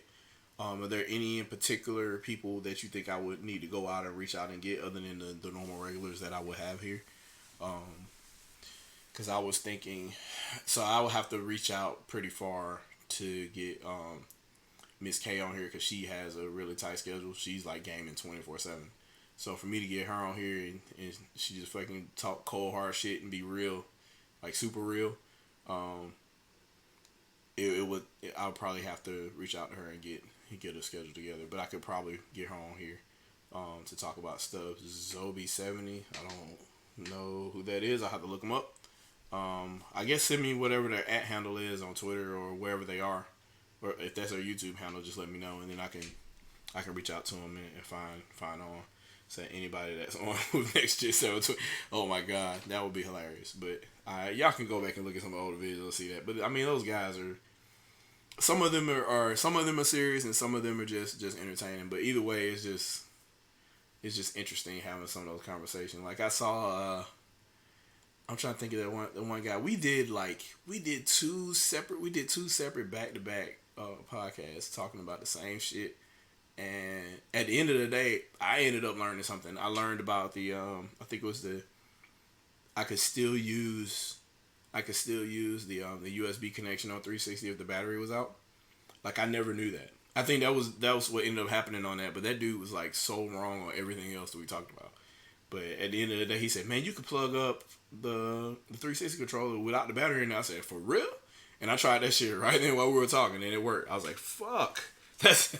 That'll work. So he said Foxy Games, and somebody said Black Bond. Black Bond have to unblock me. He tired of me destroying his ass, so he don't want none of me. He don't want none of me. Y'all, you can just go back to one of it. This dude was, at one point, he was talking about going on his fucking cheap ass cruise. He was talking about how nobody else is able to do that. I'm like, motherfucker. I'm like, what are you talking about, man? I was like, go see my MasterCard. Just check the invoice on that. We'll shut the fuck up. But anyway, yeah, I met some Foxy Games. Okay, I'll start looking at people on here and start putting. I'll start taking some notes down for individuals to get in touch with, just talk about. I mean, well, are y'all really trolling? Are y'all like trying to set me up with people to argue with, or are these actually people that will have like a good conversation? Because I know a lot of these people, some of these people, I know some individuals just want me to talk to other trolls, but uh, I can talk to whoever, man. It don't matter to me. I mean, that will actually be a productive conversation. If you want me, I can, but I put it this way. I can do the whole, what's that fucking guy's name? The Canadian. I can't think of his name anyway, but I can do that whole this whole it can run on Nintendo Switch. Change my mind, and I can sit outside of a GameStop with a table with that on there, and actually interview people. I could do that shit if you want, but that'd be interesting. Somebody said bring back Poppy 2K. He never left. He can come back on. I ain't no problem with that. He can come back on. He's still doing podcasts here and there. I just have to. He's just straight. Yeah, Steven Crowder. That's him. He's like extremely crump side. Like he just like does some dark middle of the night shit. Um, yeah, we can do that. Mister 100. He was the IT guy. Mister 100. I don't know. I never heard of this guy, but I'll look him up and go from there. Um, Speaking of which, now that you mentioned that, I gotta redo. I gotta spend some money for this CompTIA certification. I gotta recertify, so I gotta do that within the next couple of days because I'm within my 30-day window now. I need to go ahead and pay this money so I can renew for another 3 years. I gotta do that.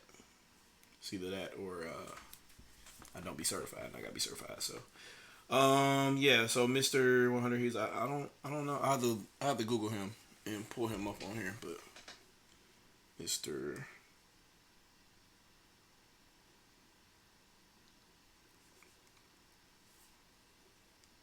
IT guy or Mr. 100. I don't think I've ever seen.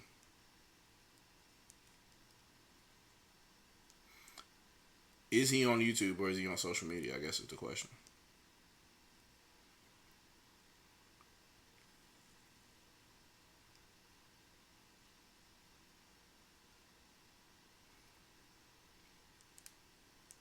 I googled it. I googled it and I came up with this Sparty Spider MR 100 paintball. That's what came up for me. So I'm not arguing with a paintball maker. The guy who said Microsoft is hardcore because you can blow things up. Oh, that wasn't that the same guy I was already did a podcast with. I think that was that was the guy that told me about the Xbox controller still working with the battery out. He was the guy I did that video with. I think if that's the same conversation we're talking about, I think so. But yeah, that was the guy. So Next Gen was like, "Who is Black Fox?" And so he sent this guy to come argue with me, and that was interesting. And after I guess the fallout of that, he didn't. Next Gen was like, "I'll get you. I'll get you." After he saw that, he was like, "No." He did not want to have a debate with me at that point. So I'm surprised nobody said Shokio.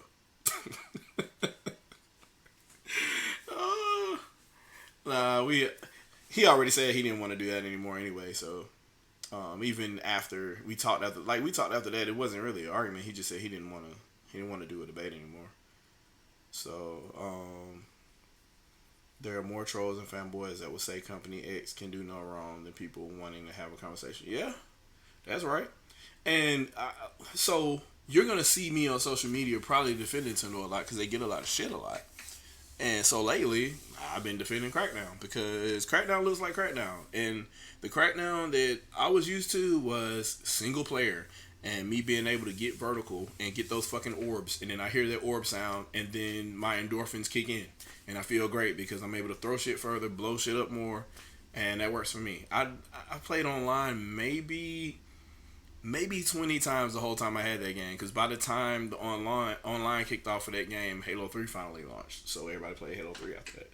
I never really got on Crackdown online like that.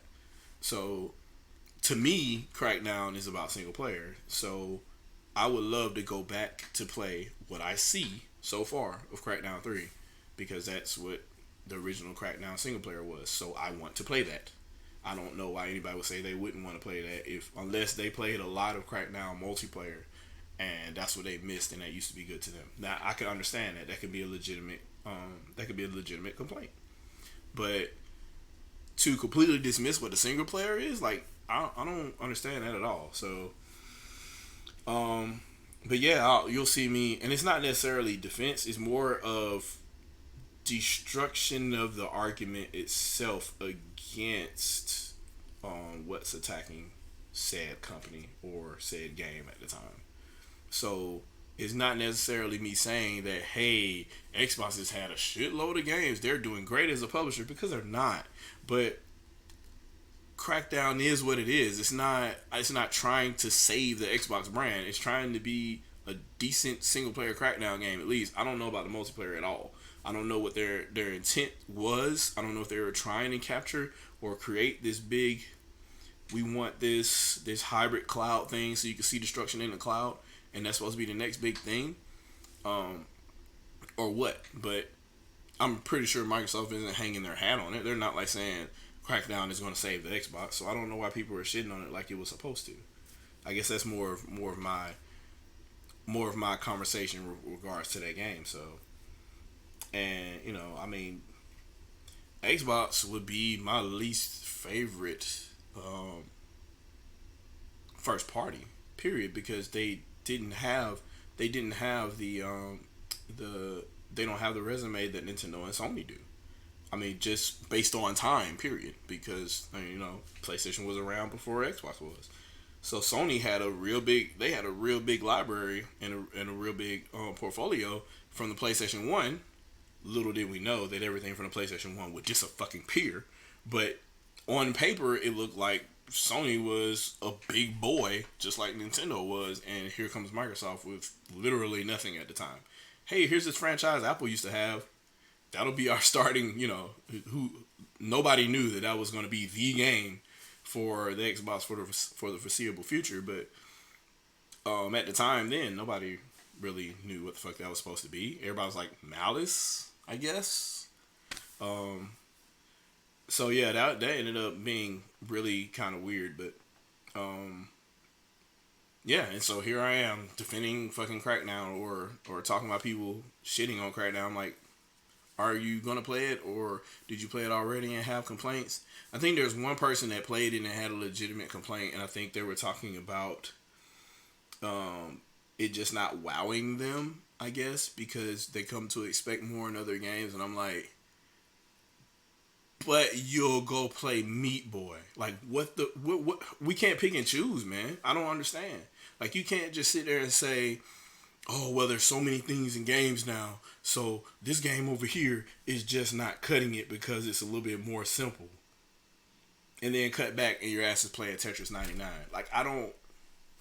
What the fuck are we talking about here? I don't... If the game, what's there in the game is fun, or it isn't. If you're going to say that, yeah, it's fun, however, it should have even more stuff in it to make it even more fun, like, did you have fun or did you not? So you can't really just say... You can't start saying we should add shit to the game if that makes that not the game that it was designed to be. I don't. Where are people coming from with that? That's my complaint. But he said a Shokyo debate would just be him throwing links at you. Yeah, because he don't really read them. He just kind of, he's like, yeah, I got this. I got a link. Okay, but what is it saying? Yeah, you're right. Because he did that in the last one too. It was kind of weird. Yeah, that was kind of a weird point, but it was just that whole thing was just a weird discussion anyway. But yeah, so I don't really get the notion of suggesting something. You're trying to say something negative about something while saying it's good. Like somebody mentioned, I posted this earlier. Somebody said, yeah, the game is fun. However, the resolution and frame rate could be better, so I don't know if I want to buy this game now. What the fuck? You just admitted the game was fun. If it's fun, then you should want to play it. That should be the main focus, the driving force for playing a game. You can have great frame rate, great graphics, and it still be a boring fucking game. Order 1886 looks very impressive. Looks very impressive. I say again, looks very impressive. That's about it.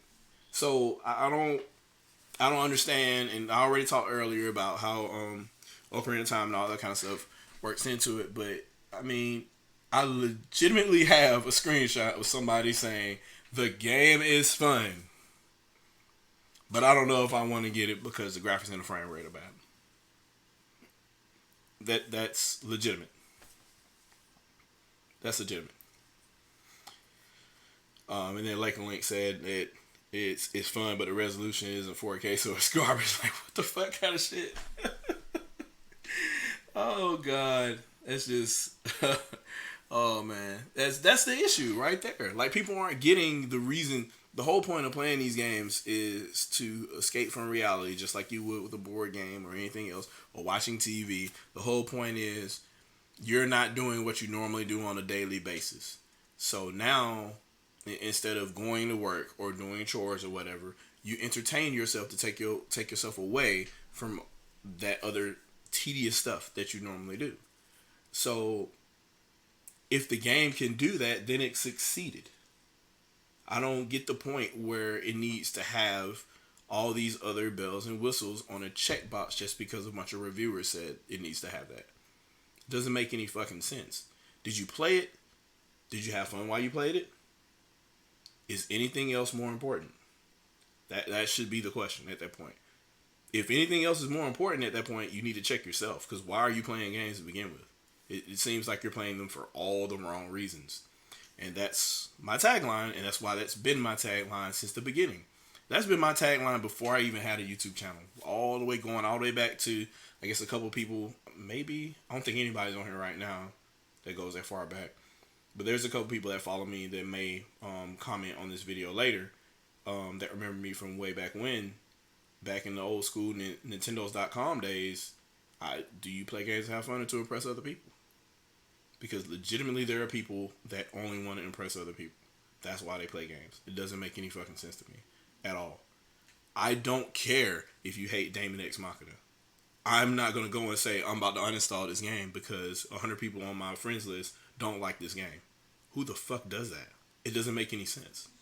We can disagree all you want about different games. That's fine. That's the whole point of having a conversation, because we all like video games. It's a great conversation to have, and we can learn from each other, because there might be a game I didn't like or I didn't think I would like from a certain aspect, and then you tell me something about it, and then I go find it.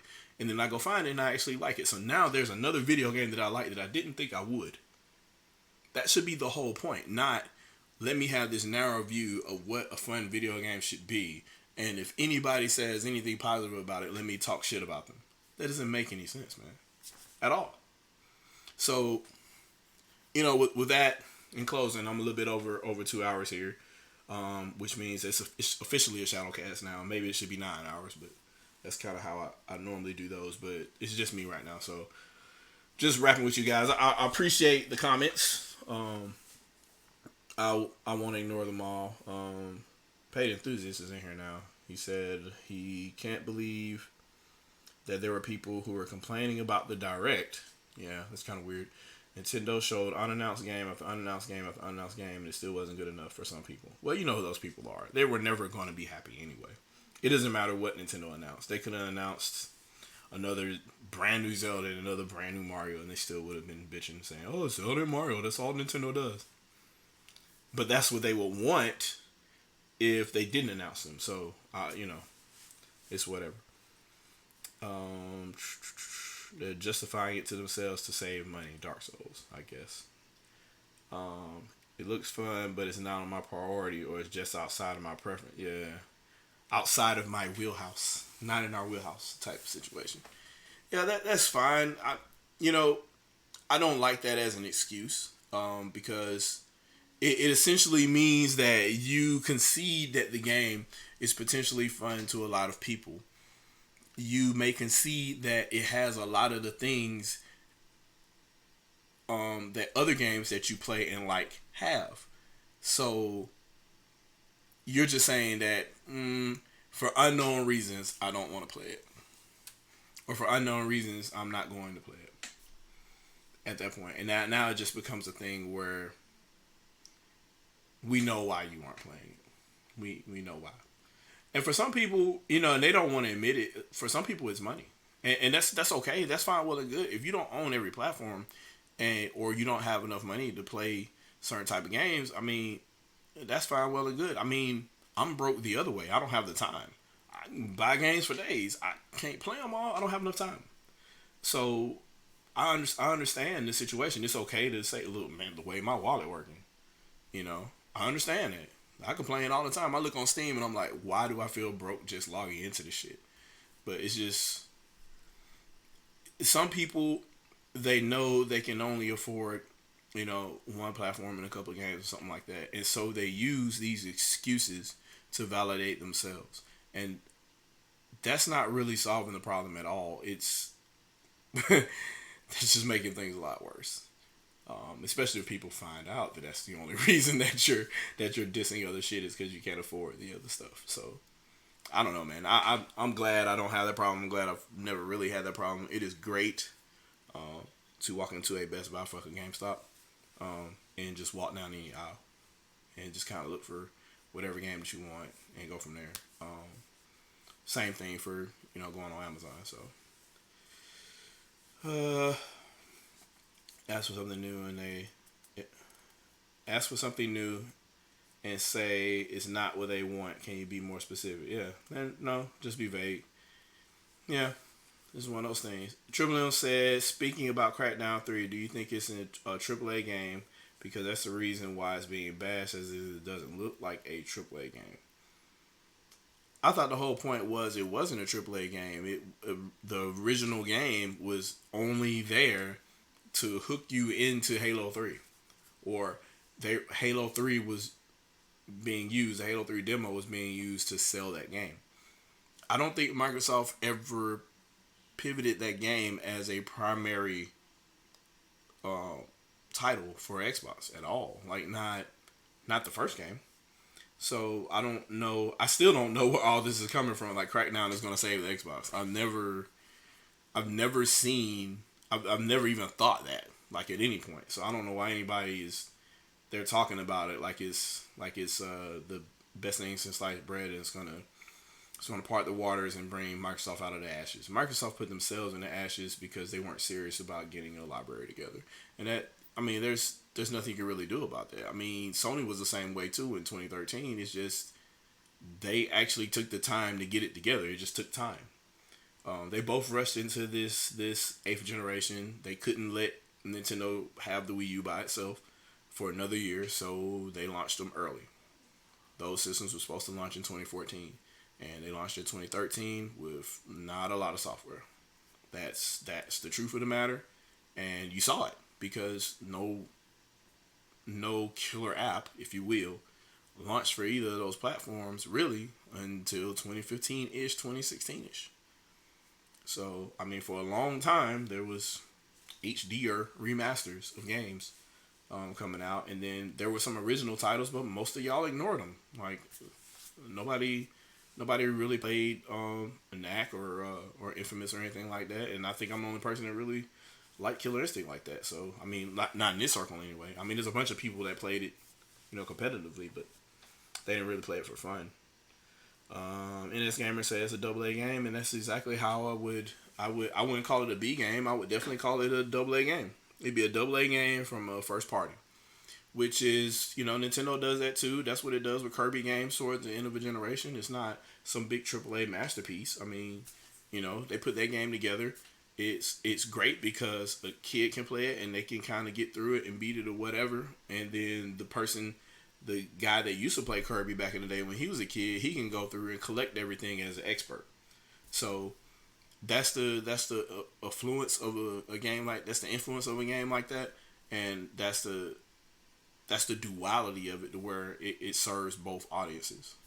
Crackdown could do that too. I'm pretty sure it could in some way, shape, or form.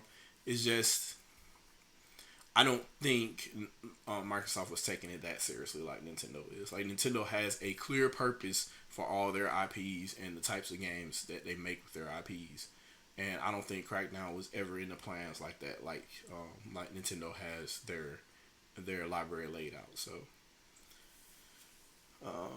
because it didn't have a gun in your hand to blow stuff up, it looks really. Yeah, that's the thing. Do you think Microsoft will transition away from the hardware race and concentrate on online cloud gaming across other platforms? They're already doing it. They're already putting Azure and everything on the back end. So Azure is the future. The president of Microsoft was a ex cloud guy, so he's focusing everything on Azure, on the business side, IT side, and on the Xbox side. So that's literally the only reason Xbox still exists, is because it's going to point to Azure. So he sees it as another Azure client, because he doesn't really like Xbox at all. I think I've talked about that on a couple podcasts. So I thank you guys for coming through. I'm going to go ahead and end the podcast now. Pay Enthusiast said, "What's my take on Xbox Live coming to the Switch?" I don't think it's going to be what other people think it's going to be. I think on certain Microsoft games, i.e., Minecraft and stuff like that, you sign in Xbox Live, and then people that are on Xbox can see that you're playing Minecraft on a non-Microsoft console. I mean, I really think it's just like how it is on mobile. It's literally going to be that. So and so is playing, Geometry Wars on mobile, and you'll be able to see that from your Xbox. That's legitimately what's going to happen. I don't think Microsoft and Nintendo are kissing in a tree somewhere working on some type of grand cloud platform. Nintendo has already spent money on that in Japan. That cloud development platform in Japan, I don't think they're ever setting foot here in the United States, though. So I'm not thinking Microsoft is going to take their place either. I just think that Nintendo has a different strategy for North America, and that cloud infrastructure is not going to be part of it.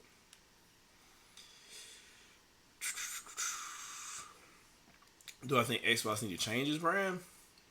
No, they just need the games. They already have the studios there. Yeah, they have the studios in place. They have the franchises still there. They have Gears, they have Halo, Quantum Break if they want to follow up with that. They have a catalog. They can go back to some of the OG Xbox games and start bringing out some of that catalog too. It's just execution, and getting them ready. And they weren't ready in 2013. It's clear. It shows. It was not ready.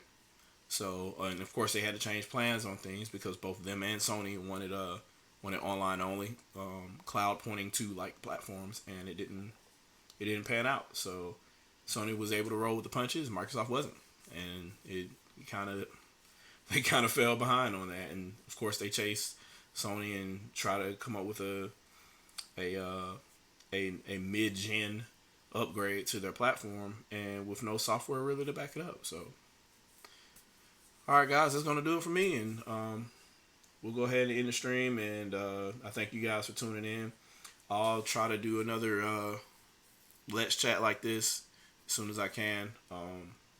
I'll get it together and let you guys know. You'll see it on Twitter or Discord or what have you, and I'll let you guys know.